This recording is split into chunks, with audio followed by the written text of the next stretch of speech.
When I first saw Dr. Ruthvi sitting under an old banyan tree in Manghop-Here, it reminded me of a childhood story told by my great-grandmother, Babi.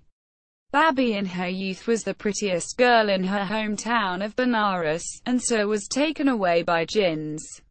She was saved by an old woman who sat under a banyan tree along the Ganges, surrounded by the outcast widows, young and old.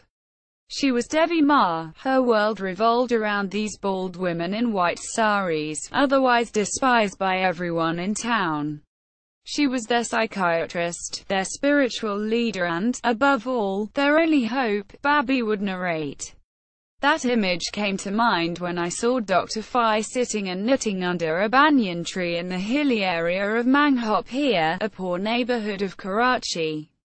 In full-sleeved shalwar kameez with a shawl wrapped around her, she was surrounded by women leprosy patients as outcast as the widows in Benares. The clawed hands and feet, the wounds, the deformities didn't faze Dr. Phi.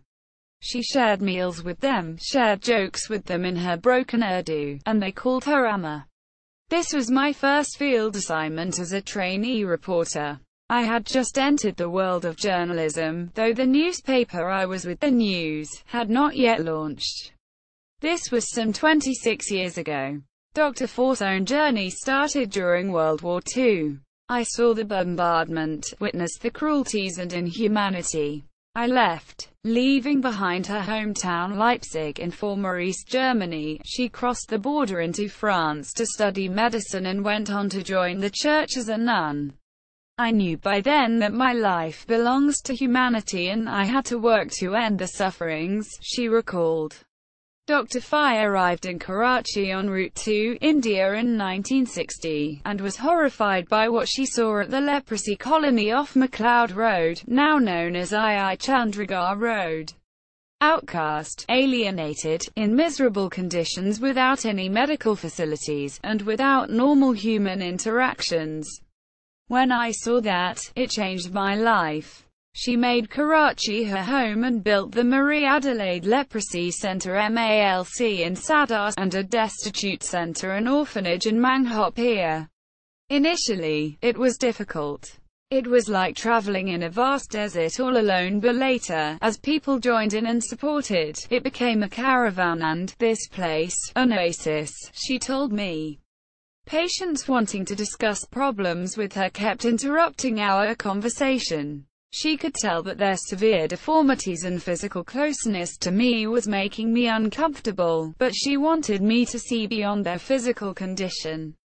We are not focusing on the disease, we are focusing on the people patients, she said. That's how you change societal behaviors. She started wrapping up around sunset and scheduled our next meeting at the MALC. There was to be a wedding. An Afghan Pashtun patient with leprosy had fallen in love with a Mohijir girl who also had leprosy. Dr. Phi approached the girl's family and arranged the wedding. Their deformities were irrelevant as everybody danced and sang. There was immense happiness all around at the center. I wrote about this love story for my newspaper. She expanded her medical work, from the port city of Karachi to the deserts of Thar to the mountainous region of Gilgit-Baltistan and Azad Jammu and Kashmir.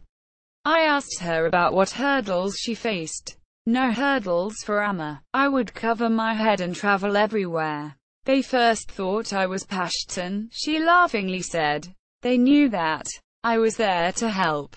They all considered me as a Pakistani rather than a German.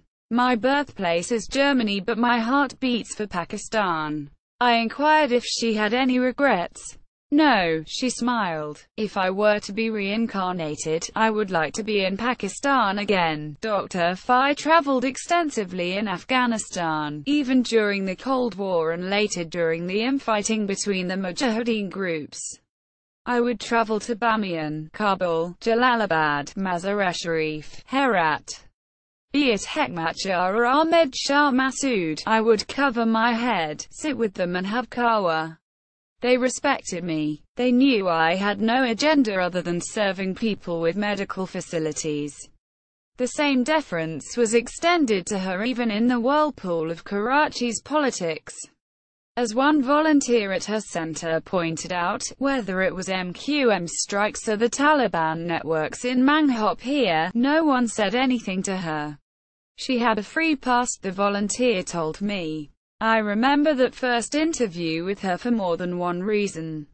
I transcribed and edited the interview but somehow misspelled leprosy as leprosy, and it got printed that way in the rehearsal dummy copy, 2 days before the launch of the news.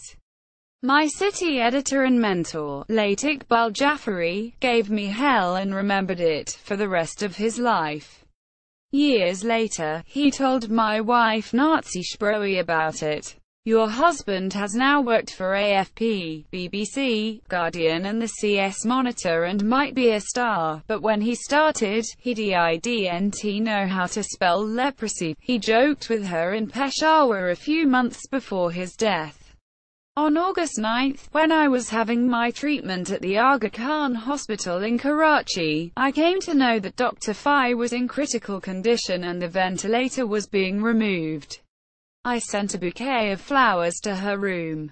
I didn't have the courage to peep through the glass to see her one last time. I instead wanted to remember her sitting under the banyan tree surrounded by outcast leprosy patients like Debbie Mara Benares from my childhood story. Do you have any personal memories with Dr. Ruth Fai that you would like to share? Send them to us at blog@dawn.com.